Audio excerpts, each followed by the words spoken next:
Que veut dire 666? 666. Dans le 666, il y a 3 6.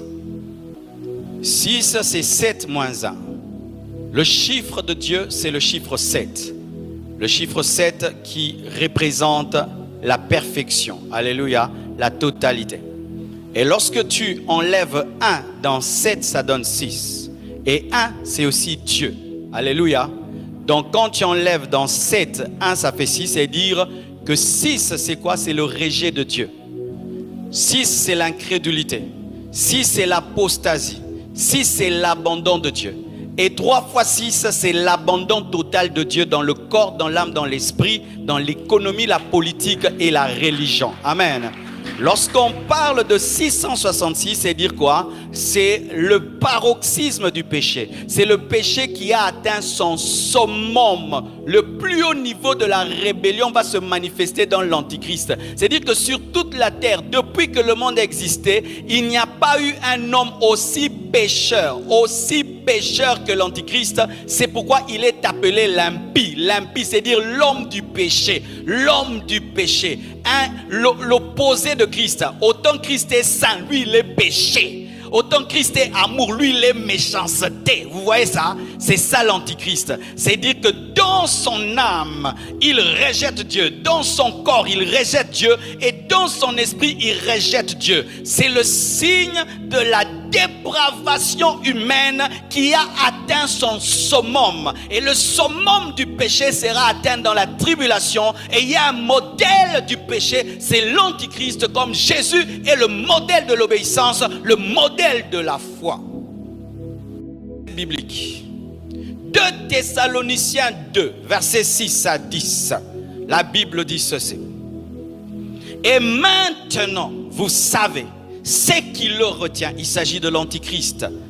Afin qu'il ne paraisse qu'en son temps, le diable est un ennemi sous contrôle. Hey. Le diable est un ennemi sous contrôle. Il ne fait pas ce qu'il veut. Si Dieu lui dit tu te manifestes à 12h, il attendra 12h pile. Tu n'as pas un Satan tout puissant. Satan n'est pas tout puissant. Satan c'est comme le chien. Vous voyez votre chien là très méchant, que vous enfermez dans votre maison et vous attendez la nuit pour qu'il puisse attraper le voleur. Même s'il est méchant, il est sous contrôle. Le diable ne fait pas ce qu'il veut sur la terre. Je dis le diable ne fait pas ce qu'il veut sur la terre. Il ne peut pas se manifester par ce qu'il veut. Même pour toucher. Oh, donne-moi la main, je vais parler. Pour toucher Job, un seul homme, il devait demander la permission à Dieu. Et maintenant nous toucher, nous nombreux comme ça, remplis du Saint-Esprit, il ne va pas demander la permission à Dieu.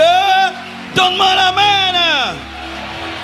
Pour toucher Job, un seul homme, il fallait qu'il parle. Et Dieu lui dit, ok, tu touches, mais tu ne touches pas son âme. Il le limite. Maintenant, nous qui sommes l'église, Jésus est mort, il est ressuscité. Vous pensez que le diable va faire ce qu'il veut? Non, ce n'est pas le diable qui contrôle la terre, c'est Dieu qui contrôle la terre. Le maître des temps des circonstances, ce n'est pas le diable, c'est l'Éternel des armées. Le diable, c'est un ennemi sous contrôle.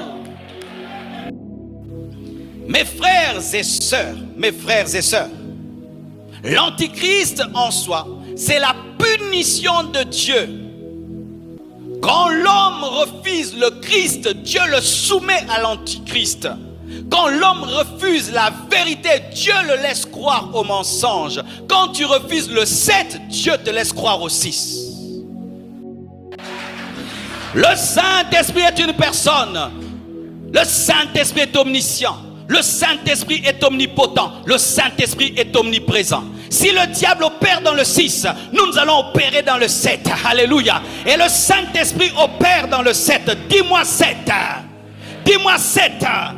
Il est l'esprit de l'éternel 1. Il est l'esprit de sagesse 2. Il est l'esprit d'intelligence 3. Il est l'esprit de conseil 4. Il est l'esprit de force 5. Il est l'esprit de connaissance 6. Il est l'esprit de crainte de l'éternel 7. Le 7 est supérieur au 6.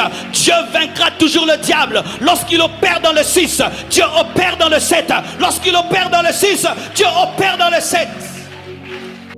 Dans le 6, Dieu opère dans le 7. Et s'il opère dans le 666, nous opérons dans les 777. Les 777. Donne-moi la main. S'il opère dans les 6-6, nous opérons dans les 7-7-7. Mes frères et sœurs, nous sommes dans l'équipe qui gagne. Dans l'équipe qui gagne et qui gagnera.